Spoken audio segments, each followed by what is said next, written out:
SER Podcast. Elisa de la Nuez, muy buenas noches. Buenas noches. Ángel Munarriz, ¿cómo estás? Muy bien, ¿qué tal? Y Pablo Simón, buenas noches. Buenas noches. La mesa del análisis de este miércoles 14 de junio y el sonido de esta noche es este. Así, entre reproches, ha recibido un grupo de voluntarios que trabajan con migrantes a la presidenta de Grecia cuando ha ido a visitar el puerto en el que están los supervivientes del naufragio en el que han muerto hoy, que sepamos, 79 personas, por lo menos 79. Digo que sepamos porque, según han contado los supervivientes, en el pesquero que salió de Libia viajaban más de 700 personas y solo han rescatado vivas a 106. Muertas por ahora a 79. Las autoridades no confirman la cifra de desaparecidos, pero sí dicen que es habitual que en este tipo de viajes los traficantes metan a los migrantes en la bodega, que es lo que están contando también los supervivientes. Ángel Villascusa. Aunque la Guardia Costera cree que había unos 400 migrantes a bordo, los rescatados señalan que viajaban unas 750 personas. El portavoz del gobierno griego ha explicado que no pueden confirmar esa cifra, como tampoco que hubiese personas encerradas en la bodega. Sin embargo, explica que esta es una práctica habitual que se da en embarcaciones de este tamaño y que los traficantes lo hacen con la intención de controlar la seguridad en el interior. El portavoz también ha confirmado que el hundimiento se ha producido en la zona más honda de todo el mar Mediterráneo, unos 5 kilómetros de profundidad, lo que dificulta muchísimo la búsqueda de supervivientes. Se desconocen los motivos del hundimiento del pesquero porque las condiciones del mar eran buenas. Esto ha hecho que se cuestione sobre todo el papel de la Guardia Costera griega, ya que recibieron varias alertas antes de actuar. Grecia, sin embargo, dice que les ofrecieron ayuda desde el martes por la tarde, pero que se negaron porque iban a continuar hasta Italia. Organizaciones de rescate como Open Arms han denunciado que la operación comenzó demasiado tarde. El día en 2 minutos, Isabel Villar. Empezamos en Baleares. Acaba de terminar sin acuerdo la primera reunión PP-Vox para negociar allí la investidura de Marga Proens, la candidata popular. A ella le vale la abstención de Vox y se mantiene en que quiere gobernar en solitario, pero la ultraderecha prefiere seguir el modelo valenciano y gobernar en coalición. Continuarán negociando en todo caso. Esto en el día en que Feijóo ha anunciado quién será su número 2 en la lista por Madrid a las generales, la ex de Ciudadanos y exconsejera de Ayuso, Marta Rivera de la Cruz, y eso que en su hemeroteca hay críticas al hoy presidente del PP. Su elección ha causado sorpresa, de hecho, en las filas del partido, pero Feijóo defiende las listas. ¿De qué hablan las listas del Partido Popular? Primero, de un partido que quiere ganar. Segundo, de un partido que sale a conseguir una amplia mayoría para gobernar en solitario. Tercero, de un partido que tiene experiencia de gobierno. Y cuarto, de que hay talento, de que hay compromiso y de que hay pasión por el servicio público. Y la que ha reivindicado hoy su gestión económica es la vicepresidenta Nadia Calviño. Esto ha dicho tirando de humor en la clausura del foro por el 45 aniversario de 5 días. Sí, compartir que hay momentos en los que uno se siente como en aquella escena de la película La vida de Brian. Veo que muchos de ustedes son más o menos de mi quinta y se acordarán de esa escena en la que decían ¿qué han hecho por nosotros los romanos?, ¿no? Y en esa escena incluso la oposición tenía que rendirse ante la evidencia de que efectivamente el balance, en aquel caso de Roma, yo creo que el balance en este caso de nuestro gobierno, de estos 5 años de política económica, hay que rendirse a la evidencia de que se han hecho bien las cosas, que nuestra política económica funciona. Nuestra política económica funciona, decía Calviño. Sobre economía, por primera vez en año y medio, la Reserva Federal de Estados Unidos ha decidido no subir los tipos de interés. La inflación está dando ahí un respiro, así que tras más de una decena de subidas, el organismo ha dejado hoy el precio del dinero como está. Y hoy es el día en que Italia se ha despedido de Berlusconi. Il nostro defunto fratello Silvio. Funeral de Estado esta tarde en la Catedral de Milán, con unos honores que han generado controversia en el país. No todos creen que Berlusconi lo mereciera. Y en la contra de hora 25...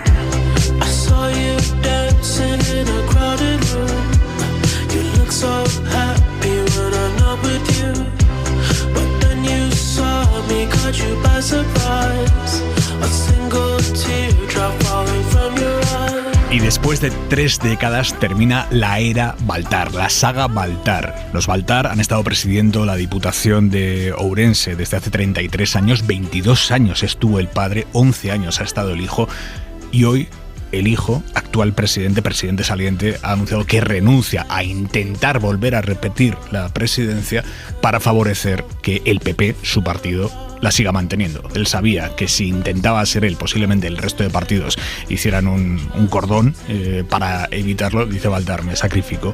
pero dejó la Diputación en manos del Partido Popular, que seguirá ahí 3 décadas después. Javois, buenas noches. ¿Qué tal, Aymar? ¿Cómo estás? Buenas noches. Se acaba el baltarismo.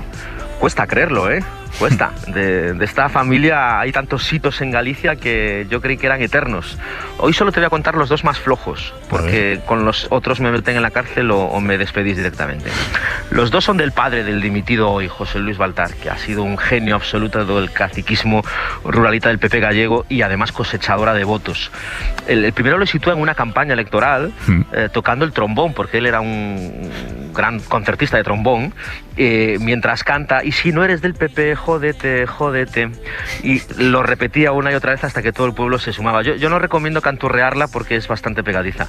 La segunda es mucho mejor y mucho más ilustrativa. La Voz de Galicia denunció en su momento, hace muchos años, que había enchufado a decenas de personas en la Diputación. Esto ocurre constantemente en el baltarismo. Baltar leyó la noticia, recortó la página, se fue con ella a las aldeas y llamaba a las puertas diciendo, señalando esa página con mucha vehemencia: ¿veis cómo yo cuido de los míos? ¿Veis cómo mis promesas no caen en balde? Dios mío. Creo que esto es así. Esta es la mejor descripción de lo que ha sido la familia Baltar en Ourense y en Galicia, y el mejor ejemplo de lo que ha tenido que consentir Feijóo a cambio de mayorías cada vez más cortas y un mundo cada vez más incomprensible a ojos de los Baltar. ¿Cómo era la canción? ¿Y si no eres del PP?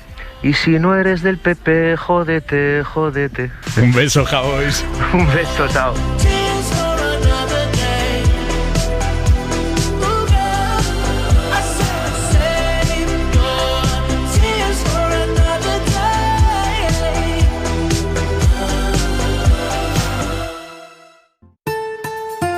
Hora 25.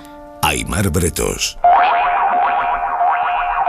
Es muy llamativo cómo, a pesar de que el PP de Feijóo ha firmado ya esta semana su primer gran acuerdo de coalición con la extrema derecha en la Comunidad Valenciana, Alberto Núñez Feijóo pretende aguantar los 40 días que quedan hasta las generales surfeando sin contestar si él metería también a Vox en el gobierno de España en caso de que necesitara sus votos. O sea, esa puerta ya la ha abierto en la Comunidad Valenciana. Demostrar que no le duelen prendas por pactar con la extrema derecha, eso ya está demostrado. ¿Por qué no ser honesto entonces ahora con los votantes y decirles qué pasaría si se le plantea a él a nivel nacional un escenario como el de Valencia? Hoy se lo han preguntado en Es Radio. Si lo ha hecho en Valencia, ¿lo hará también en España? Usted entonces pactará con Vox, si es necesario. Mi objetivo no es pactar con Vox. Mi objetivo es conseguir una mayoría suficiente para gobernar. Este es mi objetivo. Yo no lo voy a ocultar. Yo entiendo que ese es su objetivo. Lo que le pregunto es, imaginemos por un momento que usted no consigue su objetivo, porque resulta que la aritmética monetaria no le da para la mayoría absoluta. Le pregunto, en ese supuesto, que ya sé que usted no desea, ¿usted utilizaría el mismo argumento, el mismo razonamiento que ha hecho antes para justificar lo de Valencia y lo de otros gobiernos autonómicos? Mire, es que usted no me va a sacar de mi objetivo. Y ahí pretende aguantar Feijóo 40 días, sin responder a si va a meter a la extrema derecha en el gobierno, como ha autorizado a hacer en Valencia. No hay ninguna encuesta que le acerque siquiera a la mayoría absoluta, ni de lejos. Entonces, esto de recurrir permanentemente a mi objetivo es una mayoría suficiente, eso no deja de ser un elemento de distracción, un dónde está la bolita aquí, un escudo argumental para no contestar. ¿Tiene derecho la ciudadanía a saber si votando a Feijóo el 23 de julio votan un potencial gobierno con Vox, en caso de que Feijóo necesite meterlos?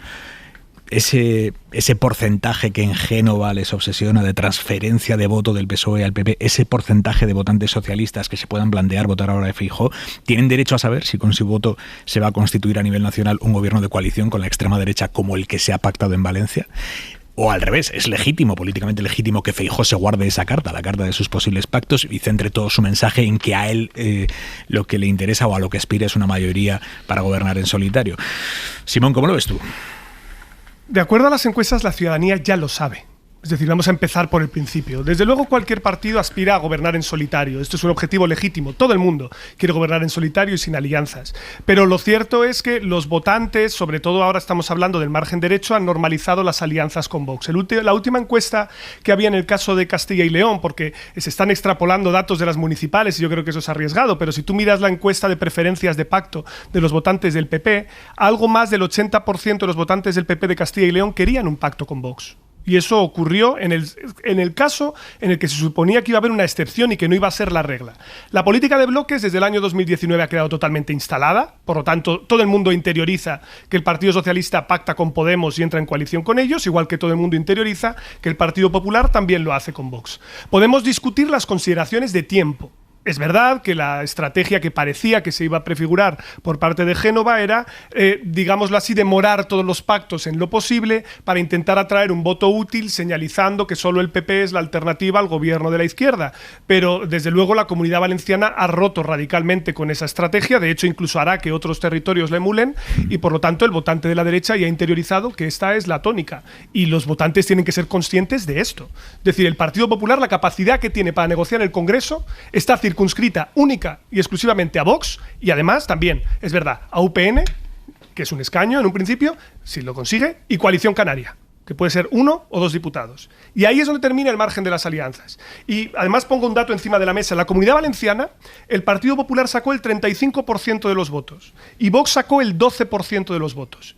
Esto es exactamente lo mismo que se da ahora en los sondeos a nivel nacional para el PP y para Vox. Y si en la Comunidad Valenciana se ha hecho un gobierno de coalición entre esos dos partidos que llega a la absoluta, ¿por qué razón esto no se iba a reproducir igualmente en el Congreso de los Diputados?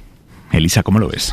Pues exactamente igual. Es decir, yo creo que sería ideal, efectivamente, que los candidatos hablasen de las alianzas o de los gobiernos de coalición, pero es que realmente no hay otra posibilidad, con lo cual, lo diga o no lo diga, desde que hay política de bloques, pues sabemos efectivamente que el gobierno del PSOE tendrá que pactar con Sumar o con quien sea la izquierda, y el PP tiene que pactar con Vox si quieren gobernar, que yo creo que esto es al final de lo que va. Por tanto, si la gente quiere un cambio de gobierno, pues tiene que asumir esto, y yo no creo que haya mucho más que decir. Que a mí me gustaría otro escenario, sí, pero este es el que hay. Y además yo creo que una cosa también que ha dicho Pablo importante es que la gente lo ha asumido. Pero también si retrocedemos un poco, también si nos acordamos, cuando ganó el PSOE las elecciones, también dijo no voy a pactar con Podemos, y lo hizo inmediatamente a la vista de los resultados electorales. Por tanto, ya se ha normalizado que uno dice una cosa cuando se presentan las elecciones y que después, cuando no saca la mayoría suficiente, que todos quieren, pues le toca hacer los pactos que le tocan, que además en este caso es que no hay otros posibles, con lo cual yo creo que hay muy poquito más que decir y que efectivamente el electorado lo sabe. Entonces, en ese sentido, pues decir, pues está jugando, como dices tú, está surfeando, bueno, hasta cierto punto, porque al final, a la hora de la verdad, cuando se cuenten los votos, la gente va a saber que esta es la única alianza posible, con lo cual, desde ese punto de vista, yo creo que engañarse, la ciudadanía se engaña poco. Una riz. Es que está muy claro, es una obviedad. Además que el PP la resuelve pronto, O sea, quiero decir, 2 de diciembre de 2018 en Andalucía, y Juan Manuel Moreno sale a celebrar ser presidente de la Junta de Andalucía con el segundo peor resultado de la historia del PP. Sale a celebrar que va a ser presidente, está contando esa primera noche en caliente ya con los votos de Vox. Nadie absolutamente le dice nada. Con posterioridad se forman más gobiernos que dependen de Vox. Primero fuera, en Madrid y Murcia. ¿Qué ha pasado desde entonces? Recompensa electoral a todos los que han pactado. Segundo, ¿qué más ha pasado? Nuestros vecinos italianos ya están gobernando partidos de la misma familia ideológica que Vox, y partidos que forman parte de su mismo grupo en Europa, conservadores y reformistas, como Hermanos de Italia, Ley y Justicia en Polonia, que por cierto cada vez está más fuerte en toda Europa con su papel en relación con la crisis ucraniana, con la guerra en Ucrania, o los demócratas suecos, árbitros de la política sueca, y ya veremos qué pasa después de la elección al Parlamento Europeo. De momento, Weber, del Partido Popular Europeo, bendice las alianzas con la extrema derecha en Italia sin ningún problema. ¿Qué incentivo le podía quedar al PP para no pactar con Vox? Para mí es obvio. Además, han conseguido desarrollar una extendidísima simetría según la cual es igual pactar con Vox, que es un partido que en mi opinión no tiene parangón en el panorama político español. Si queréis entramos más a fondo en esto. Propugna la ilegalización de adversarios políticos, se salta los consensos formales de respeto al adversario de un modo insólito, utiliza descaradamente la xenofobia como arma política y busca ya no como sus pares europeos la demonización del inmigrante solo, sino además la creación del enemigo interior y todo este discurso del mal español. Es decir, no puede haber más alertas rojas. ¿Realmente ha habido convicción en el PP alguna vez a decir hasta aquí un amago de Pablo Casado y aisladamente en un día? Todo lo demás tienen algo más sólido que un pacto. Es que tienen un alineamiento global, más allá de que en 4 o 5 puntos el PP no llegue tan lejos, están de acuerdo en lo esencial. Carlos Flores, cuando sale el otro día a anunciar que se va a Madrid, que no quiere dificultar el pacto, sale hablando de libertad. Es decir, el campo, el que se dirige en de la libertad frente a las imposiciones de la izquierda y el sanchismo que nos lleva a la ruina y que es poco menos que una dictadura, es que están viviendo los dos bajo el mismo techo discursivo. Es que yo entiendo que tiene poco misterio ya que no lo diga. Ahora bien, claro, el que ha visto, por ejemplo, Juan Manuel Moreno, estuvo toda la campaña diciendo una mayoría suficiente para gobernar sin necesidad de Vox. Le salió, yo también repetiría si fuera Feijóo, pero yo creo que es obvio que dado el caso van a pactar y hasta donde haga falta.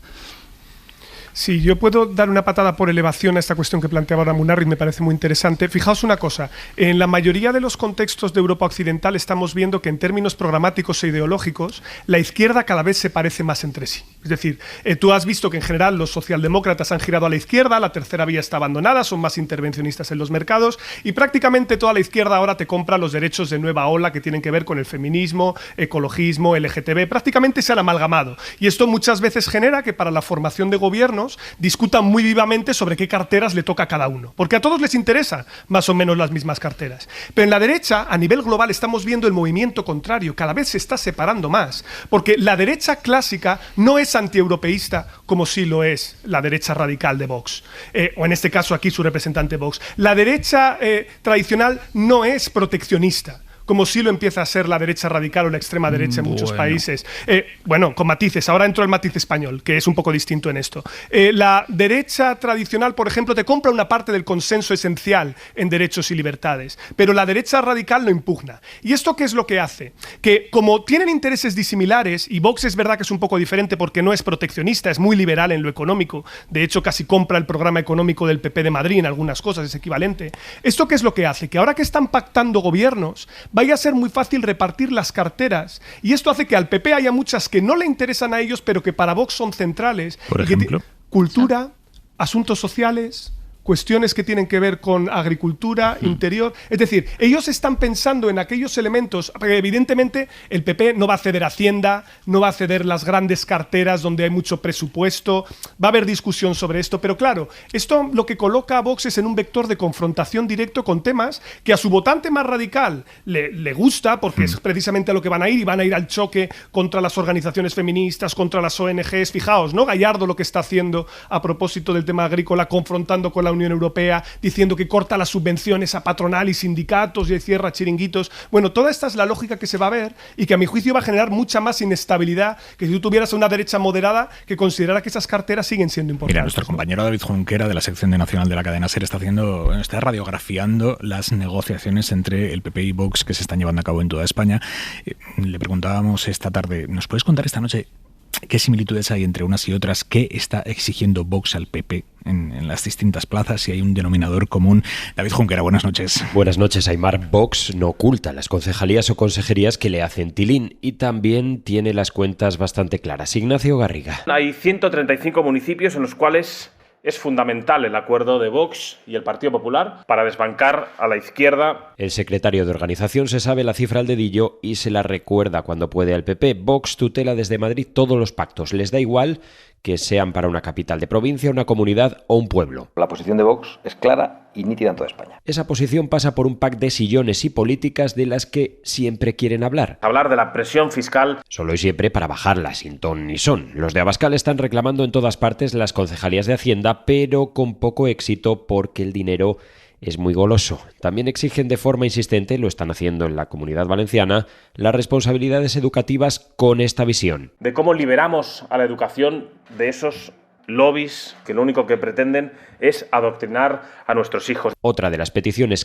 que siempre ponen sobre la mesa es la de dirigir las policías municipales. ¿Cómo garantizamos la seguridad en todos los puntos de nuestra nación? Con esta premisa han reclamado las concejalías de seguridad en sitios como Burgos o Calviá, aunque la concejalía que están quedándose en casi todas partes, como por ejemplo en Elche, es la de familia, con el objetivo de aumentar la natalidad y para para proteger a las familias. Pero las familias tradicionales. Otras direcciones que persiguen son las de servicios sociales. Aseguran que para cerrar los chiringuitos ideológicos y de paso reducir en la medida de lo posible el peso de la administración. Que es nuestra casera, que nos cura, que nos educa. A eso se le llama comunismo y no ha funcionado. Lo que funciona es privatizar, defiende Carlos Flores, el líder de Vox en la Comunidad Valenciana, en conversación con nuestra emisora en Valencia, donde el preacuerdo de gobierno ha causado hilaridad porque se basa en premisas tan poco precisas como estas. Sanidad para reforzar la sanidad, señas de identidad para defender nuestras señas de identidad y libertad para que todos podamos elegir.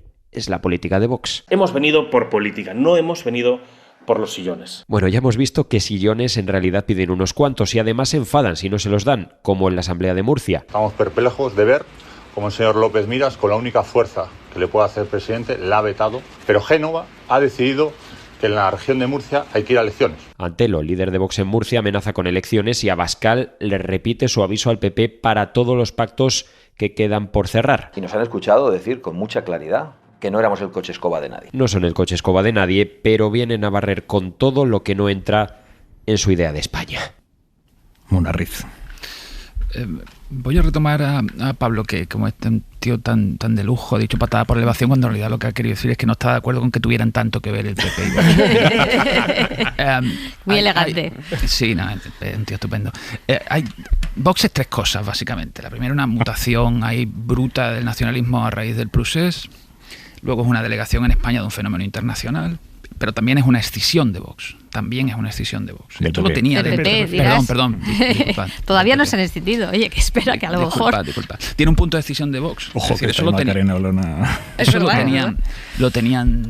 tenían dentro. Es decir, algunas veces tendemos a presentar al PP como un partido que con remilgos y con muchísima incomodidad acepta acercamientos ideológicos. Dentro de Vox hay un fuerte magnetismo hacia muchas de las posiciones que defiende Vox. No van con la nariz tapada. Voy a decirlo con un par de ejemplos que siempre me parece muy elocuente. Allí donde el PP ha tenido que competir con otras derechas, en este caso nacionalistas periféricas, ha recurrido al reclamo xenófobo sin ningún tipo de miramiento. Estoy pensando en Xavier García Albiol en Badalona y estoy pensando en declaraciones que como alcalde hacía Javier Maroto cuando estaba al frente del ayuntamiento en Vitoria. Es decir, en el PP no hay una especialmente respetuosa con los consensos liberales, tradición que respetar en relación con Vox. Creo que no la hay.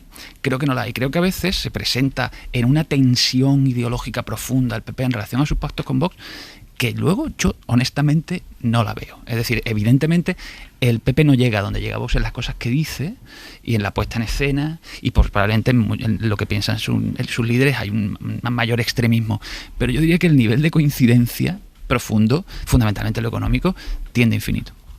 Sí, yo quería comentar, yo estoy más bien de acuerdo con Pablo, no soy tan elegante como él, pero a ver, yo creo que sí que hay cosas evidentemente que hay coincidencia, pero muchas más en las que no hay. Y luego también una reflexión que me parece importante, que Vox en el fondo está pidiendo, bueno, aparte de la Consejería de Hacienda que no le van a dar, aquellas consejerías que le permiten un poco hacer esa guerrita cultural, ¿no? Que es esto de vamos a revertir las políticas en... pero los subsidios a determinados colectivos vulnerables, bueno, eso, quiero decir, considerar lo cultural, eso me no, parece pero un poco... escúchame un poco, que quiero decir que en el fondo esto es un poco, voy a hacer una reacción contra cosas que no me han gustado de los gobiernos de izquierda y en particular sobre ciertas cosas que también es un poco su, no sé cómo decirte, va un poco en su ADN esa reacción, porque a mí también me gusta recordar un poco, es verdad que Vox hay una parte que sale del PP, pero también una parte que está tremendamente alimentada por el tema del nacionalismo catalán y la reacción, y eso es una realidad. Y también está muy alimentado por una reacción, insisto, cultural, llámala X,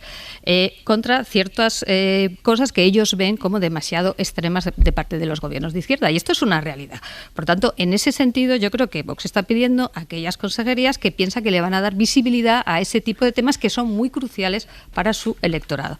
Yo creo que el PP no coincide en eso en absoluto, sí que puede coincidir en otras cosas, pero lo que sí que me da la sensación es que, desgraciadamente, esto está amortizado por el electorado. Es decir, que se considera como de alguna forma, y no quiero hacer paralelismos, pero de alguna forma se entendió que en el gobierno de coalición había unas consejerías consejerías que iban a parar a Podemos, que salvo la de Trabajo, que era realmente ministerios, que era un ministerio fuerte e importante y donde efectivamente, además, la persona que lo ha desempeñado no, digamos, tenía un talante diferente, vamos a decirlo así. Sin embargo, en otras cosas es, bueno, pues asuntos sociales, pues el tema del Ministerio de Igualdad te lo dejo, ¿no? Y si nos acordamos también de los tripartitos catalanes, también era un poco el reparto, ¿no? Con lo cual, de alguna forma, lo que quiero decir que los partidos centrales del sistema, o los que eran partidos centrales del sistema, lo que quieren efectivamente es coger las consejerías, los ministerios, digamos, con peso presupuestario, económico, digamos, lo que ellos entienden, ¿no? Que es importante y están dispuestos a ceder, y me parece efectivamente un error y probablemente, y preocupante, pero están dispuestos a ceder estas cosas. Simón. Yo en la línea, porque realmente los dos, yo estoy de acuerdo con los dos, o sea, está muy bien, porque en la parte... sí, me parece sintético, porque... Escúchame una cosa, tampoco pasa nada, porque hay divergencias. Ya lo sé, pero quiero que hay que quedarse con lo bueno. Lo llevamos bien, no, porque lo que decía nuestras diferencias como personas civilizadas. No, pero lo que decía Munarriz, pero esto es la previa para. Lo que decía Munarriz a propósito de lo económico, yo compro al 100% la idea de que Vox no es un partido de derecha radical o de nueva extrema derecha que esté alineado en tesis proteccionistas como si pasa, por ejemplo, en Hungría o Polonia. Es netamente neoliberal. O sea, digamos que hay como dos digievoluciones de este tipo de partidos, el de Le Pen padre versus el de Le Pen hija, cuando era neoliberal e iba a las conferencias del Partido Republicano de Ronald Reagan de invitado, de observador, el Frente Nacional, y el de Marine Le Pen que gira al proteccionista. Bueno, digamos que Vox viene del 1.0, ¿no? Es liberal clarísimo en lo económico y con eso yo creo que va a haber total acuerdo con el PP. No hay ningún problema. Por eso decía lo del PP madrileño, para que tengamos un poco la idea del PP más claramente a favor de bajadas de impuestos. Pero en el tema social, yo aquí, sin embargo, sí que veo que puede haber ciertas discrepancias con el PP. Y os pongo un ejemplo reciente. Castilla y León y el protocolo del aborto. O sea, acordaos el problema que hubo cuando por parte de García Gallardo se quería lanzar esto, una parte del PP dijo que eso se tenía que enterrar, no se podía hacer, y se veía en una situación incómoda, porque el PP no le gusta, o a una parte del PP, por supuesto aquí hay muchos PPs en muchos territorios, una parte del PP yo no entiendo que se sienta cómodo en este tipo de cuestiones, en las cuales, es verdad, como muy bien decía Munarriz, hay sitios en los que ha expoliado actitudes xenófobas, etcétera, pero hay otros sitios en los que le gusta jugar más a la centralidad, y precisamente con eso jugó también Moreno Bonilla en sus elecciones, ¿no? Cuidado que viene Macarena Olona y nos va a obligar a girar a posiciones extremas. Ángel. Sí, vamos a ver. Es que el PP de Madrid ya imprime hasta tal punto el carácter del PP a nivel nacional. Hablamos cuando pensamos en la rama más neoliberal del PP de Madrid, pero no olvidemos que Moreno, incluso desde el sur y con una economía totalmente distinta, sin el efecto capitalidad, ya está subido a ese mismo barco y vamos a conquistar dentro de poco también los mismos grados de libertad, ¿no? Lo digo irónicamente. Yo creo que sobrevaloramos, digamos, el nivel de incomodidad que sufre el PP, que tácticamente el PP explota digamos, la premisa según la cual acude a las negociaciones con Vox con mucho desagrado, pero realmente está dando satisfacción a sus propias bases. Y el problema que está poniendo es que el listón, digamos, es decir, se va creciendo lo que es esa ventana, digamos, de lo que ya parece transigible, sobre todo retóricamente. Yo creo que el listón donde lo está poniendo Ayuso, el PP lo va a tener que mantener cuando ella no esté, y si no está, probablemente ya el electorado lo demande. Eso va a ser problemático para el PP si algún día quiere dar un paso atrás, ¿no? Pero esos son problemas de futuro. A corto plazo, el PP le sale muy a cuenta hacer las cosas tal y como las hace, es decir, con un punto de escepticismo, yo no quiero ir, pero los pactos están cerrados, porque es que hay algo más importante que un pacto, es que hay un altísimo nivel de coincidencia sobre cómo se prestan los servicios públicos. Evidentemente la cuestión europea, que es absolutamente popular en España, forma parte de la Unión Europea, que casi nadie lo discute, pues ahí le deja que se estrelle un poco solo. Total, al fin y al cabo no son competencias que se vayan a dirimir en ayuntamientos y comunidades autónomas. Si hay una cosa, y termino, perdón que me alargo, dale. Con respecto a cómo abordamos la cuestión de Vox, que parece que está amortizada, que parece que está ya, que se ha dicho tantas veces que viene el lobo, que la gente sabe perfectamente ya que no viene y tal y cual. Creo que es diferente la Concejalía de Parques y Jardines, la Consejería de Agricultura, o tener acceso al Consejo de Ministros. Yo creo que esto es algo en lo que se debería insistir si de verdad se quiere hacer una pedagogía en cuanto a los riesgos que puede suponer que un partido de la familia autoritaria se meta dentro del Consejo de Ministros. Creo que el PSOE está muy perezoso en la reacción a los primeros pactos, repitiendo una y otra vez que es vergonzante, que por cierto creo que la palabra más adecuada ahí sería vergonzoso, pero bueno, no me quiero desviar. Vergonzante. Oye, quizá habrá que explicar y desmigar un poquito más las cosas cuando estamos hablando de por qué es tan desvergonzante, y si de verdad vas a hacer una campaña en la que le vas a dedicar que un 20 o un 30% a explicar los riesgos de que llegue Vox, afina. Es decir, cuáles son las competencias, porque el protocolo fetal no se puede poner desde una comunidad autónoma, ni las ayudas ni se pueden, pero hay determinadas leyes en el Congreso de los Diputados que sí se pueden hacer, ¿no? Explica las cosas, porque claro, la gente que ha visto que el protocolo fetal no está puesto, la gente que ha visto en Andalucía que lleva a Vox gobernando la ultraderecha 2018, Andalucía sigue siendo una tierra perfectamente libre. Cuidado lo que supondría Vox siendo clave para la aprobación de leyes de ámbito estatal que pueden afectar, yo creo, más directamente a determinados derechos y libertades y el acceso a determinadas habitaciones del Estado desde el Consejo de Ministros. Hoy en el foro por el 45 aniversario de 5 días, la vicepresidenta Nadia Calviño ha advertido así.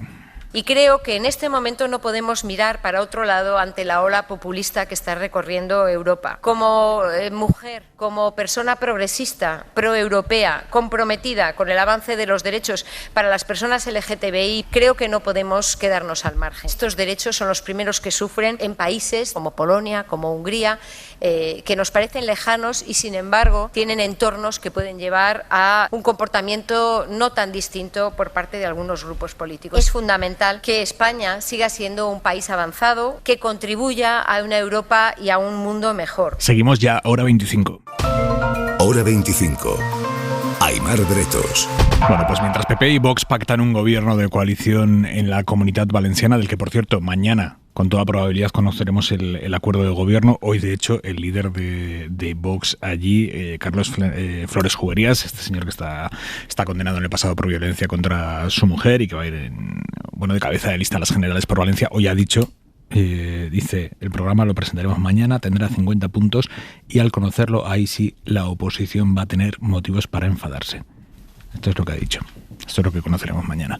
Bueno, mientras PP y Vox pactan en la Comunitat, en Murcia, la derecha y la extrema derecha están a la gresca hasta el punto de que Vox está amenazando a esta hora con forzar una repetición electoral.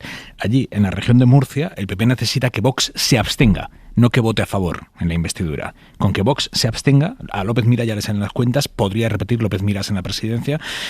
Claro, Vox allí obviamente no está en disposición de pedir consejerías, con una abstención basta, pues cada uno vale lo que vale. Y lo que pedía era que por lo menos lo metieran en la mesa del Parlamento Autonómico. Hoy se han repartido los cargos de la mesa del Parlamento Autonómico, el PP no le ha dado ni una a Vox, no ha facilitado que tenga nada, se han repartido todo entre PP y PSOE, y Vox está fumando en pipa, amagando con forzar una repetición electoral en la región. Radio Murcia, Lázaro Jiménez. Vox había reclamado estar presente en la mesa de la Asamblea Regional, incluso ocupar la presidencia, pero finalmente no ha habido cesiones por parte del Partido Popular. La verdad que estamos perplejos.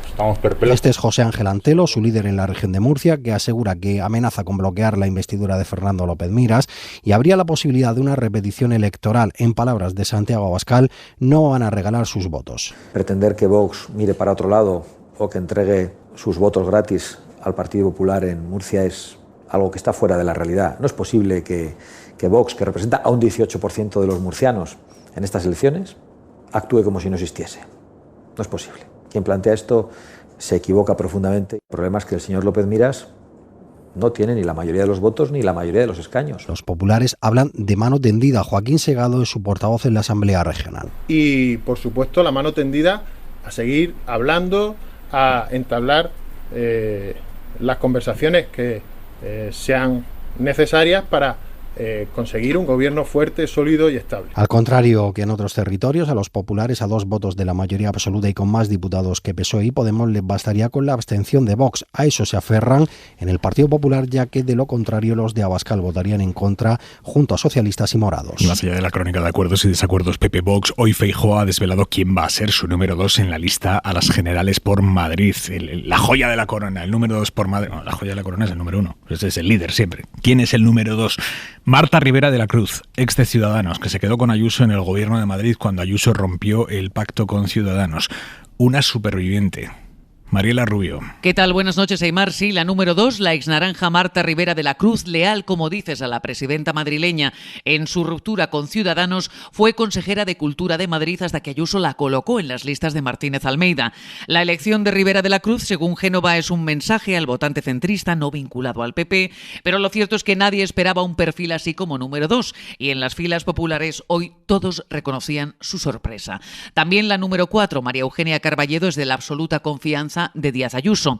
En el puesto 5 y en el 10 figura el entorno directo de Feijóo, sus jefas de gabinete y comunicación, Marta Varela y Mar Sánchez. Cayetana Álvarez de Toledo es el número 6 y es el guiño al sector duro, al espectro político de la guerra cultural que agita Vox. Tras ella, en el puesto 7, el que fuera vicealcalde de la capital con Gallardón, Manuel Cobo. En el puesto 9, Carlos Aragonés, exdirector de gabinete del expresidente Aznar. Listas pues con cuota ayusista, fieles a Feijóo y figuras históricas del partido, de las que hablaba así Núñez Feijóo. ¿De qué hablan las listas del Partido Popular? Primero, de un partido que quiere ganar. Segundo, de un partido que sale a conseguir una amplia mayoría para gobernar en solitario. Tercero, de un partido que tiene experiencia de gobierno. Y cuarto, de que hay talento, de que hay compromiso y de que hay pasión por el servicio público. Y sobre todo, de que no ha habido líos en las listas. Y ya fuera de Madrid, el exportavoz del partido en el Congreso en la era Rajoy, Rafael Hernando, volverá a la Cámara, ya que ocupa puesto de salida como número 2 por Almería. Por lo tanto, el gran fichaje de Feijóo como número 2 por Madrid es Marta Ribera de la Cruz, ex de Ciudadanos. Por cierto, una mujer con hemeroteca delicada respecto a lo que ha dicho sobre Feijóo en el pasado. Y ahora va a ser su número 2.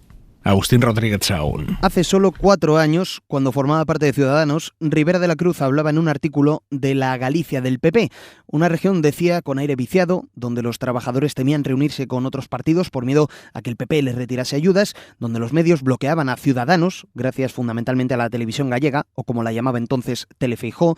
La ex de Ciudadanos hablaba del oasis gallego, de un espacio donde los medios públicos dopaban al PP de cara a las elecciones. 4 años han pasado también desde que Ribera de la Cruz criticar a los populares por no pensar en España y hacerlo solamente en los sillones, decía en Twitter, cuando Casado ofreció a Ribera un ministerio. Hacer campaña en Galicia no es fácil, decía Ribera de la Cruz. Más sencillo lo ha tenido hoy, para dar las gracias a Feijóo, un hombre al que en su día señalaba como parte del caciquismo que imperaba en Galicia. ¿Cómo hay que interpretar el fichaje de Marta Ribera de la Cruz, Simón? Bueno, primero decir que me ha hecho mucha gracia esto que ha dicho Feijóo. No ha habido lío en las listas. Digo, claro, cuando tienes un pastel que crece es muy fácil contentar a mucha gente y esto es efectivamente lo que garantiza la paz, ¿no? Cuando todo el mundo ya está anticipando o incluso formando ya gobiernos en su cabeza. Sí es verdad que cualquier cargo que cojamos de Ciudadanos y se haya integrado en el PP va a tener una hemeroteca complicada, porque por definición lo que han hecho es convertirse en supervivientes que han empalmado las listas con otras, muchas veces casi sin solución de continuidad. Fijaos el cabeza de lista que lleva el PP en Barcelona, que era de la directiva de Ciudadanos hasta 4 días antes. Portavoz de Ciudadanos en Cataluña hasta el jueves anterior. Que es, digámoslo así ya, digamos, casi transfugismo en acción, ¿no? Pero sí que es verdad que yo creo que con Marta Ribera de la Cruz se busca una doble cuota. Hay una cuota que es dulcificar el perfil cara a ese votante de Ciudadanos que quieres terminar de amarrar y por lo tanto están mirando un poco en esa dirección al ponerla de número 2, pero también hay una cuota madrileña ayusista, es decir, porque ella se ha integrado dentro de las listas del PP de Madrid y por lo tanto puedes buscar un equilibrio entre esos dos sectores. Yo creo que probablemente esa sea la lógica en clave interna, insisto, con un Feijóo que no ha tenido ningún problema para confeccionar unas listas que están en crecimiento. Elisa. Sí, no, lo veo parecido, ¿no? Bueno, ya no sorprende nada, efectivamente, pero es verdad lo que dice Pablo, ¿no? Esta gente, lógicamente, toda la gente que viene de Ciudadanos, pues tenía un discurso que era absolutamente, el que hemos oído, ¿no? Contrario pues, a lo que sería, digamos, gobiernos de mayoría absoluta repetidos con el control, digamos, por supuesto, de los medios de comunicación, de todas las administraciones, porque precisamente entonces, en aquel momento, lo que se quería precisamente era el control del poder, la limitación, los contrapesos, ese era el discurso, digamos, que había de Ciudadanos y por tanto, como dice Pablo, pues cualquiera que estuviera allí estaba haciendo ese discurso y bueno, ¿no? Más allá de eso, pues yo creo que al final esto es un poco como, pues eso, el sálvese quien pueda. Esta persona además había estado en la comunidad previamente, primero en el gobierno de coalición y sobrevivió, que yo creo que fue la única, de los pocos, la única que sobrevivió del gobierno de coalición al gobierno de Ayuso, entre otras cosas porque estaba en una consejería que yo creo bien de cultura, que tenía ella, digamos, buena reputación y ahora da este salto que yo no sé hasta qué punto esto realmente, esta idea que tiene Feijóo de uno de cada, electoralmente yo creo que la gente de Ciudadanos que se ha querido ir con el PP ya se ha ido con el PP y los que puedan estar dudando si es que queda alguien, yo creo que este tipo de fichajes tampoco es demasiado relevante, ¿no? Pero sí lo que da un poco la impresión es una especie de patchwork, ¿no? De pongo un poco de todo y apunto un poco a todo a ver si esa idea de a ver si convenzo a todo el mundo a la vez, lo cual me parece un poquito complicado. Monarriz. Yo de las dos posibilidades que apuntaba Pablo me inclino a que tiene más que ver con consideraciones internas que con el mensaje que lanzas con el fichaje. Yo creo que el nivel de conocimiento público de Marta Ribera de la Cruz debe ser relativamente pequeño, ¿no? Bueno, Madrid no tanto, ¿no? Sí, pero bueno, digamos que el trabajo ya de entender que la gente de Ciudadanos se ha ido del PP creo que ya está hecho y que no aporta tampoco gran cosa para una cosa como el número 2, que suele ser un día de anunciar como un nombre de anda, no ha sido un fichaje de relumbrón, vamos a decir. En cambio sí creo que para Feijóo debe de ser importante en sus cábalas qué campaña va a hacer Ayuso. Ayuso probablemente sea el único elemento dentro del partido con capacidad para condicionar el tono, desestabilizar alguna estrategia. No sé si es mi impresión y si la compartís, pero la veo bastante callada. No sé si va a ser la tónica, no sé si te va a poner, porque ya sabéis que existe este margen, ¿no?, de Ayuso saltándose el guión de Feijóo y obligando a Feijóo y poniendo a Feijóo en evidencia. Es posible que no lo haga, supongo que Feijóo hará todo lo que esté en su mano para tenerla lo más contenta posible. En cuanto a Marta Rivera, me lleva una reflexión sobre Ciudadanos, que ha tenido un final, yo creo, triste. Y cuando digo final me refiero fundamentalmente a sus 3 últimos años, ¿no? En Andalucía hemos visto dos portavoces parlamentarios, la presidenta del Parlamento y el vicepresidente, han terminado en el PP. También podríamos haber montado un buen dossier de hemeroteca con cada uno de ellos, ¿no? Eso es coherente con el hecho, con una realidad que es la verdaderamente seria social y políticamente, y es que digamos, los electorados sabemos que no solamente, o sea, los electorados entre comillas se educan también, ¿no? Los ha conducido, digamos. No diría que los ha pastoreado, pero los ha conducido casi uno a uno a la sede más próxima del PP en cada uno de los municipios, ¿no? Vaya, es una reflexión interesante porque también ¿qué terreno queda ahí y qué nivel de fertilidad tiene para la posibilidad de una opción del tipo de Ciudadanos, que yo creo que es una hipótesis viable dentro de la política española? Un partido de derecha o de centro-derecha que considere que la socialdemocracia no es izquierda radical, sino que se puede pactar con ellos, hacer mayorías que arrastren de alguna manera a las fuerzas políticas hacia el centro. Es decir, puede tener sentido, se puede interpretar mejor o peor esa sinfonía, pero es una cuestión que puede tener sentido. Ahora mismo yo lo veo eso, para una temporadita lo veo que va a haber que dejarlo en barbecho, porque está completamente, no solamente los cuadros, sino lo que fue su electorado, tendiendo al PP, salvo quizá, bueno, no sé, esos porcentajillos que todo el mundo se pelea, ¿no?, que se van al PSOE, pero yo no los encuentro. Fíjate que de hecho lo curioso que es que Ciutadans no es Ciudadanos, ¿no? Es decir, Ciudadanos en Cataluña tenía una extracción sociodemográfica y también un origen muy diferente, y eso explica la recuperación del PSC. Acordaos que es el partido que es el más votado en las elecciones locales que hubo el pasado 28M, y eso es en parte porque recoge ese voto. Curioso, por cierto, que los análisis postelectorales dicen que Trías fue capaz de recoger tanto voto de Ciudadanos como voto de Esquerra, o sea, lo de Trías fue maravilloso, pero bueno, lo dejamos para otra discusión. Pero sí que es verdad que en el contexto de Ciudadanos, en el conjunto de España, el electorado ha tendido casi siempre, de manera mayoritaria, salvo en Castilla-La Mancha, por cierto, es el único sitio en el que no, ha tendido mayoritariamente hacia el Partido Popular. Y yo creo que en un contexto polarizado como el que estamos ahora, en una política de bloques, esto es muy difícil que pueda germinar. Además, esto tendría que regenerarse con unos cuadros nuevos y tendría que haber una ventana de oportunidad que yo creo que en España, visto que ya estamos cerrando casi el ciclo que inauguramos en el año 2014, con esos ya 2 no nuevos partidos, sino ya estos 2 partidos que están en decadencia, pues no sabemos cuándo volverá a ocurrir, sino en una década o más. Por cierto, hablaban, Pablo, antes de transfugismo. Yo no sé si se acuerdan ustedes, hace año y medio, una noche de febrero del año pasado, aquí en Hora 25, ese día estuvo a punto de cambiar la legislatura completamente. Ese día el Congreso aprobó por los pelos, por el dedo mágico de Alberto Casero, héroe obrero, aprobó la reforma laboral. Por los pelos. Porque 2 diputados de UPN, traicionando a su partido, votaron en la tesis del PP, cuando UPN había decidido que iba a apoyar al gobierno. Aquella noche, aquí en Hora 25, uno de esos 2 diputados, Sergio Sayas, nos dijo esto. ¿El PP sabía que ustedes iban a votar en contra? No. Por lo menos por mi parte no. ¿Les han ofrecido algo a cambio de votar en contra? Absolutamente nada. ¿Usted no va a pasarse al PP? No. Bueno, pues hoy, 1 año y medio después, tengo aquí delante la lista. La lista del PP por Navarra. Sergio Sayas, este hombre número 1 del PP por Navarra. Y el otro diputado, Carlos García Danero, número 16 del PP por Madrid, que va a estar ahí, en los puestos de salida. La hemeroteca. Tiene unas cosas la hemeroteca. Y algo más. Sumar ha anunciado hoy que incorpora al economista Carlos Martín, de Comisiones Obreras, como número 6 en la lista por Madrid.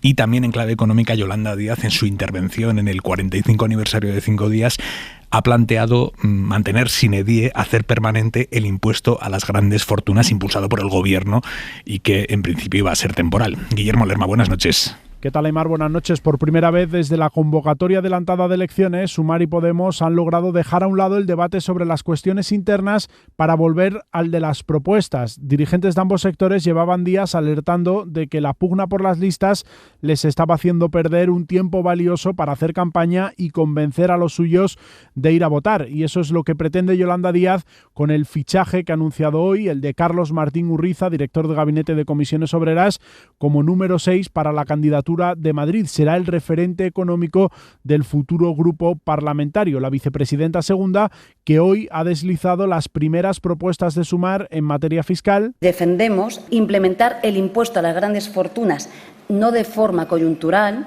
sino de manera permanente. Y ha lanzado además un dardo al PSOE. Y es que vemos como el Partido Socialista y el Partido Popular se están tirando los trastos a la cabeza por la economía. Sinceramente, yo creo que aquí no se trata de nadie o nadia, sino que se trata de algo fundamental. ¿Cómo vamos a controlar la inflación en nuestro país? Los morados, por su parte, tratan de mantener el foco y el mensaje propio, pidiendo a los socialistas la prórroga de algunas de las medidas del escudo social que decaen a final de mes. Ione Belarra es ministra de Derechos Sociales. Sin ninguna duda, la respuesta social ha sido la bandera de esta coalición y debe seguir siéndolo. Y debemos hacerlo hasta el último minuto de la legislatura. La dirección de Podemos mantiene la presión sobre Sumar, sigue pidiendo que se dé a Irene Montero un puesto en las listas, pero lanza ya los primeros mensajes de precampaña electoral. Hora 25.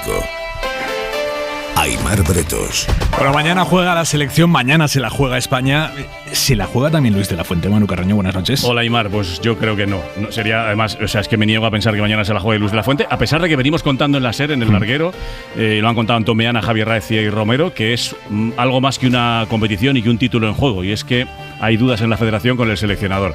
Lo han venido desmintiendo en los últimos días, más de puertas adentro que de puertas afuera, pero lo cierto es que mañana es un partido muy importante y que Luis de la Fuente saldría reforzado si consigue una victoria. Si mañana España pierde, yo creo que los nubarrones van a ser todavía más intensos.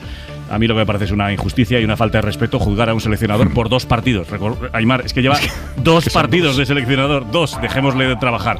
Bueno, luego contamos la última hora. Ahora le está ganando Croacia 2-3 a Países Bajos en la prórroga, así que Croacia sería finalista.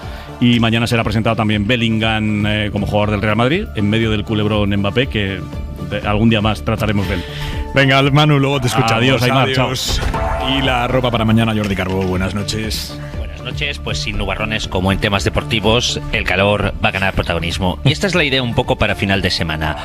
Va a llegar ya el verano, en el sentido que van a subir las temperaturas máximas a valores propios para estas fechas, incluso un poquito más altas, y va a durar como mínimo una semana, es decir, no van a ser pocas horas, porque también las tormentas tardarán en volver de manera generalizada.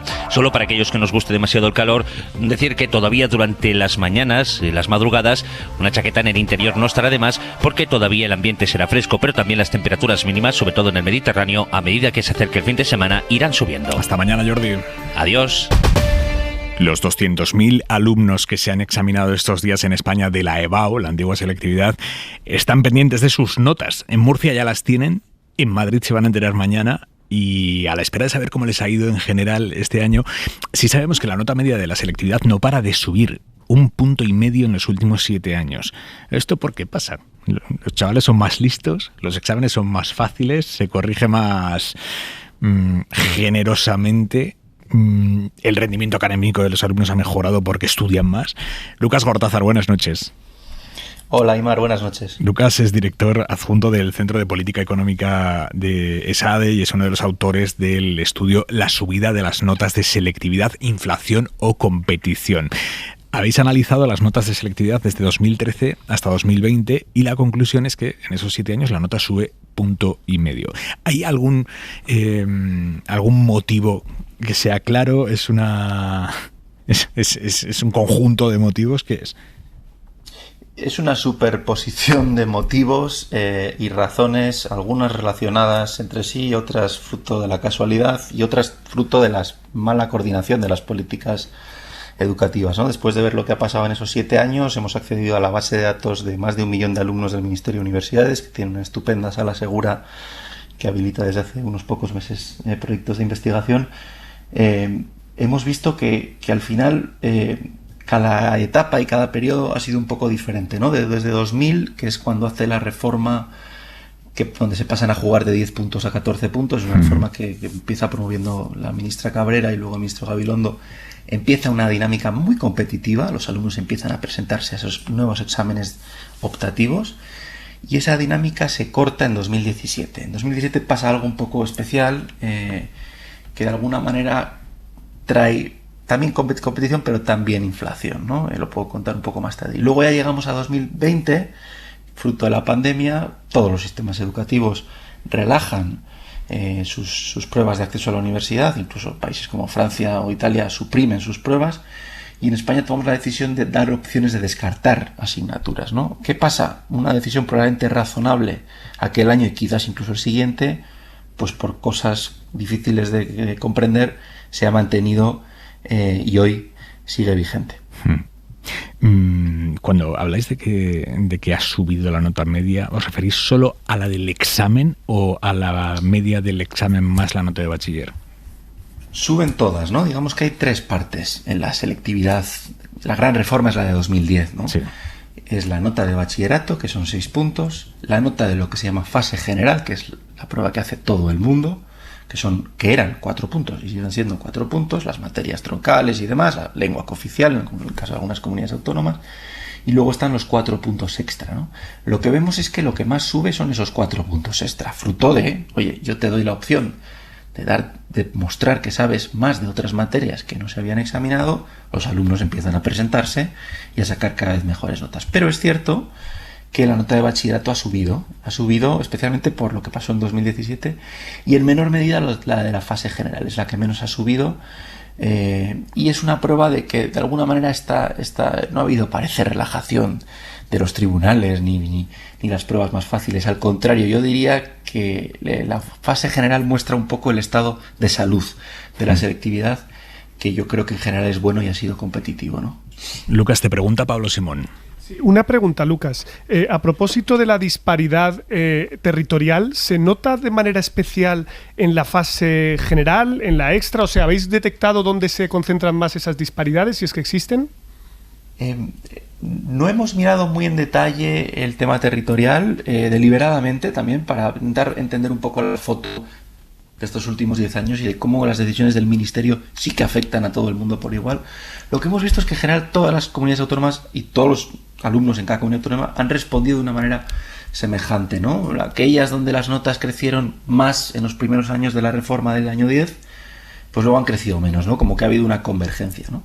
Y esa disparidad que dices entre bachillerato y fase general, sí, hay algunas comunidades autónomas que tienen una nota de bachillerato más alta que la fase general, pero también es difícil comparar porque son como dos puntos flotantes, ¿no? Como cada prueba de fase general es diferente por comunidad autónoma, pues es un poco difícil medir la comparación entre eso y las notas que ponen los centros. Elisa de la Nuez. Sí, ¿qué tal, Lucas? Yo te quería preguntar si habéis mirado también si hay diferencia entre entidades privadas y entidades públicas, porque se ha hablado, yo he oído, que parece que a lo mejor los colegios privados intentaban ayudar un poco más a sus alumnos. No sé si eso lo habéis mirado o... Sí, lo hemos mirado un poco. Hemos intentado comparar esa diferencia entre bachillerato y la prueba que hace todo el mundo, ¿no?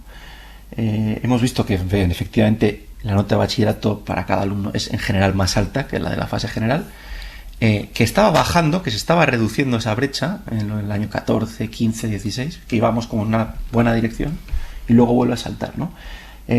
Por ejemplo, por género vemos que las chicas tienen más nota de bachillerato respecto a la fase general, hay todo tipo de diferencias sociodemográficas, y por titularidad lo que hemos visto es que sí, que los centros privados tienen un poco más de nota de bachillerato con respecto a la fase general, pero que cuando hacemos todo este modelo con todos estos datos y controlamos por todos estos factores sociodemográficos, las diferencias se reducen mucho, es decir, que sí que hay un poco de inflación, pero que no es de una magnitud tan grande, y quizás se da más en la parte alta de la distribución de las buenas notas, pero no es un fenómeno tan grande como esperábamos a raíz de ver los datos en bruto, de los datos oficiales, ¿no? Cuando controlas por qué alumnos van a esos centros, ves que las diferencias se comprimen. Monarriz. ¿Por qué es malo que subo en las notas, es decir, al contarlo parece que está connotado que es algo problemático, ¿no? No sé si me explico. Es decir, si el sistema es el mismo para todos, si no es que haya una injusticia, ¿no? Que se está, sino ¿por qué es malo que las notas sean más altas? Puede ser malo en la medida en la que se dé por sentado que la subida de las notas, como aquí en España hay una hipótesis de que la educación está en caída libre y que se está devaluando la calidad del sistema y que todo va peor, bueno, pues entonces si suben las notas es porque estamos compensando, ¿no?, la bajada de nivel. Vamos a darle la vuelta al argumento. Si se hubiera producido una bajada de calificaciones en la selectividad, nadie dudaría de que esto refleja una preocupante caída de rendimiento, ¿no? Aquí lo que hemos visto es mucho debate público de esto es inflación, estamos regalando y tal, y lo que hemos querido entender es si realmente esto era un regalo, eran subidas artificiales o reflejaban simplemente que los alumnos se toman más en serio la prueba, ¿no?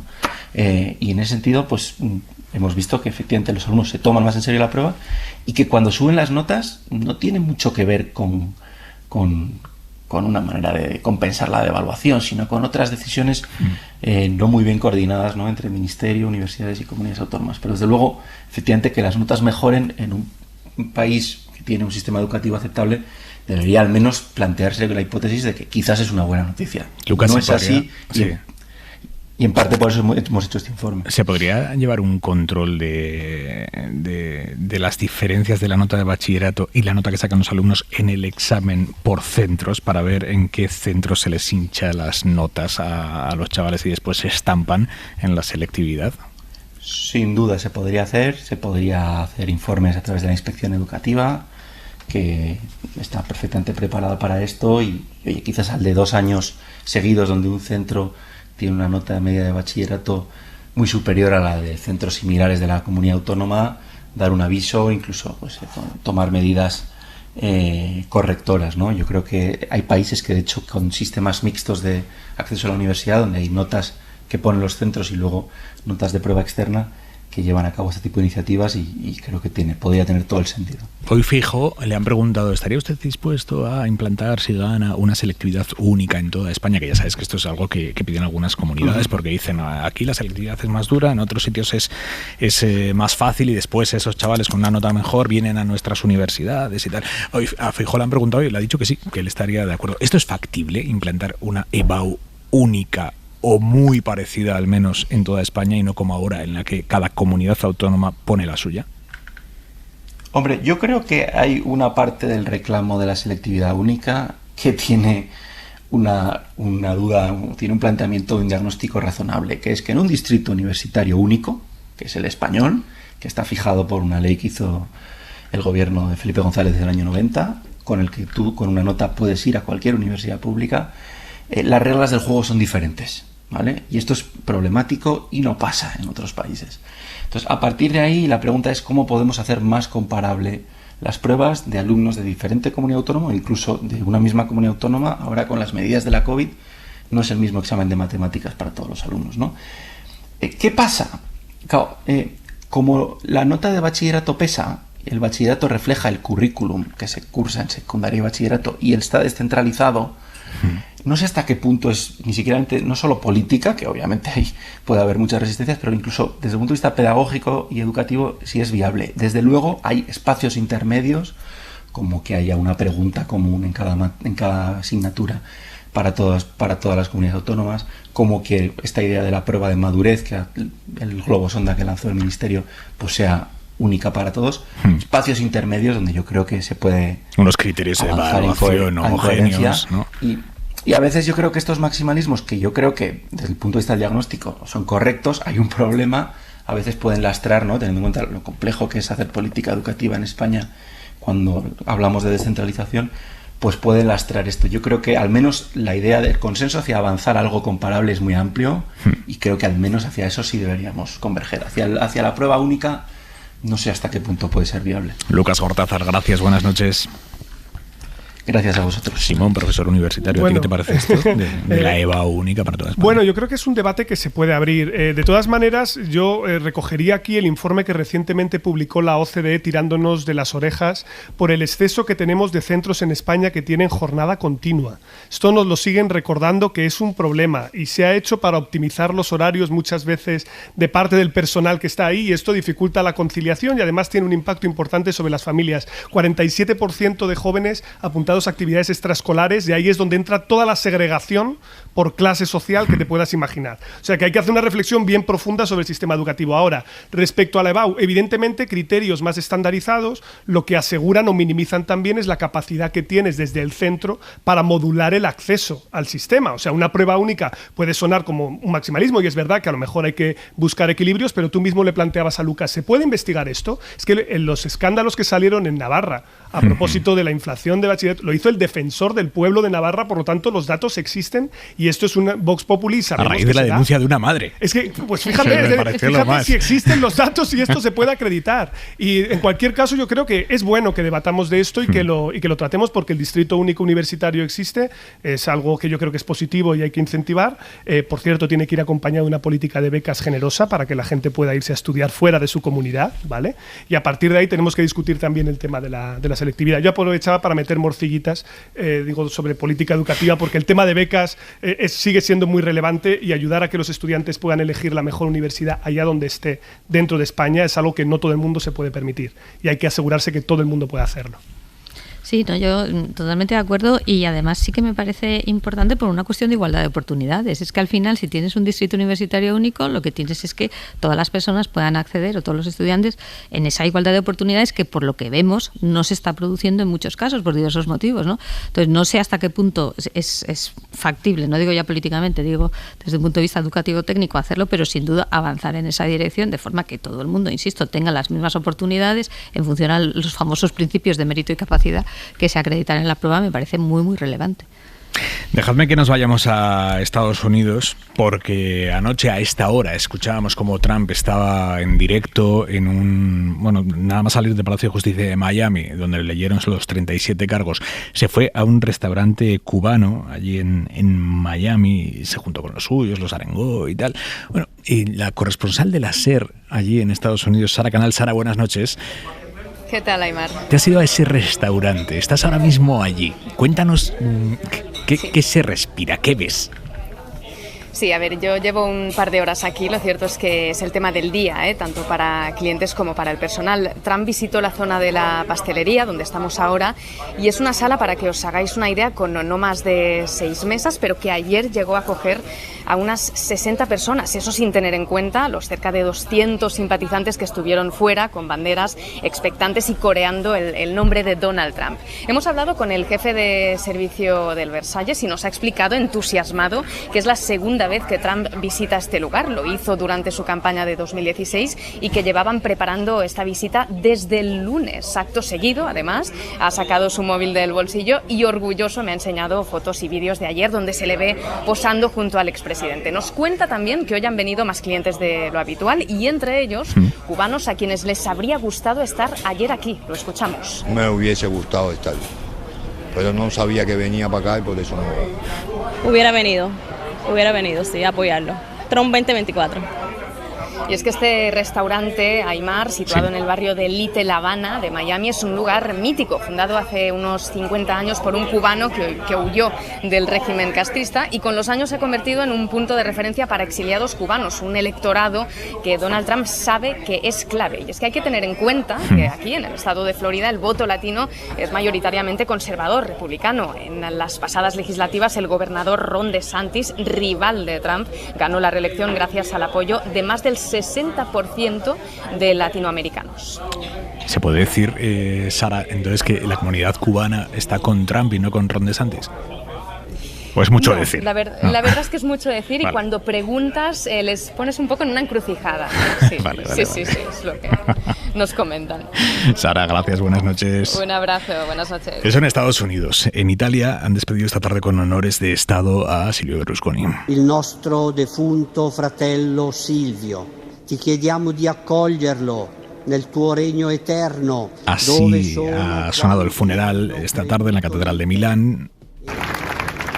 Y estos son los aplausos al paso del féretro. Unas 2.000 personas han asistido al funeral dentro de la iglesia, miles también, unas 12.000 fuera en la Plaza del Duomo. Italia despide a Berlusconi con honores de Estado y eso ha generado una gran controversia entre muchos italianos que no creen que Berlusconi mereciera esos honores de Estado, especialmente la declaración del Día de Luto Nacional, que es algo nada habitual. Corresponsal en Italia, Joan Solés. Buenas noches, Aimar. Sus familiares, sus aliados políticos, sus amigos, los grandes de los espectáculos de sus televisiones y de sus producciones cinematográficas, el Milán de los negocios y los incondicionales del Milan del fútbol han despedido a Silvio Berlusconi en una fastuosa ceremonia fúnebre de Estado en el Duomo.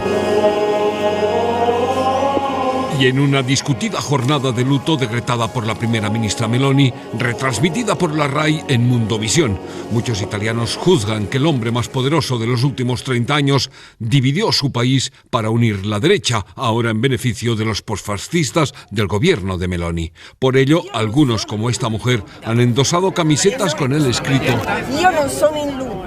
Yo no estoy de luto. Es una persona muerta. Ne parlerà la storia. Es una persona muerta. Juzgará la historia, han gritado en numerosos incidentes con insultos y amenazas a quienes exhibían esta misma frase. El arzobispo lombardo del Pini, que ha oficiado las exequias, ha propuesto una sentencia salomónica. Que le juzgue Dios, ha dicho en la homilía. Tras el funeral, seguirán ahora los homenajes que la derecha ha programado en el Parlamento, extendiendo esta jornada de luto nacional a una semana. Quien no estuvo en el Duomo de Milán es el ex primer ministro Romano Prodi, que precisamente ganó en 2 ocasiones a Berlusconi en las urnas. El profesor, expresidente de la Comisión Europea, despide en estas horas con absoluta discreción a su esposa Flavia, fallecida repentinamente. No es menor esto de poner en duda el hecho de que se haya decretado el luto nacional. Allí en Italia el luto nacional se ha dictado para 2 expresidentes de la República, a nadie más. Silvio Berlusconi no fue presidente de la República, fue primer ministro, pero no presidente. Ni siquiera se decretó el luto nacional para figuras que murieron defendiendo indiscutiblemente el Estado de Derecho, como Monfalcone, como Borsellino, 2 jueces a los que mató la Cosa Nostra en el 92. Hoy, por ejemplo, el rector de la Universidad de Siena ha dicho: yo asumo a título personal la responsabilidad de no bajar la bandera media asta en la universidad. Dice: es verdad que Silvio Berlusconi ha marcado la historia de Italia, pero la ha marcado para mal, con su desprecio por la justicia, con la mercantilización de todo, incluido el cuerpo de las mujeres, con su orgulloso blanqueamiento del fascismo. Hoy es un día para recordar quién fue Silvio Berlusconi. Esto lo ha dicho el rector de la Universidad de Siena, que, como digo, se ha negado a ondear la bandera media asta y se enfrenta ahora a una multa, incluso a una condena de 3 meses de prisión. Punto y 25. Soledad Gallego Díaz. El presidente del Partido Popular y candidato a presidente del gobierno, Alberto Núñez Feijóo, justificó hoy el acuerdo al que ha llegado con Vox en la Comunidad Valenciana en el hecho de que mucha gente ha votado a la extrema derecha. No ha dicho que compartan ideas ni que sean amigos, solo que Vox tiene muchos votos en Valencia. El problema con esa frase es que a Podemos también le votó mucha gente en las últimas elecciones generales, mucha más que a Vox de la Comunidad Valenciana, y sin embargo Feijóo siempre rechazó, indignado, que el PSOE hubiera llegado a un acuerdo con ellos, por no hablar de Bildu o de Esquerra Republicana de Cataluña, a la que también vota mucha gente. Para colmo, Feijóo asegura que el PSOE no tiene legitimidad para dar lecciones sobre pactos, cuando en realidad los únicos que han estado dando lecciones durante 4 años sobre pactos legítimos e ilegítimos han sido ellos mismos, los populares. El problema es que un político no puede decir que unos votos valen más que otros, ni en campaña electoral, ni nunca. El PP ha pactado con Vox porque quería obtener la presidencia de la Comunidad Valenciana y estaba dispuesto a pagar ese precio. Punto. Punto y 25. Y abrimos ya el larguero. Esto que acaban de escuchar es Manu Carreño poniendo la escaleta del programa encima de la mesa. A ver, vuelve a hacerlo, Manu. ¿Cómo suena? ¡Pum! La pregunta que me dejo encima de la mesa, además de la escaleta, es si está Luka Modric para irse a Arabia Saudí o para seguir en el Real Madrid en la Liga Española después del partidazo que acaba de hacer ahora, que ha metido a Croacia en la final. Ha ganado 2-4 a Holanda. ¿Y yo, tu respuesta es? Mi respuesta es que Arabia debe esperar. Venga, nosotros no esperamos más. Empieza ya el larguero en la SER. Ángel Munarriz, Pablo Simón, Elisa de la Nuez. Gracias, amigos. Hasta la semana que viene. Un abrazo, adiós. Hasta mañana. Adiós. Suscríbete a Hora 25. Todos los episodios y contenidos adicionales en la app de Cadena SER y en nuestros canales de Apple Podcast, Spotify, iVoox, Google Podcast y YouTube. Escúchanos en directo en la SER de lunes a viernes a las 8 de la tarde.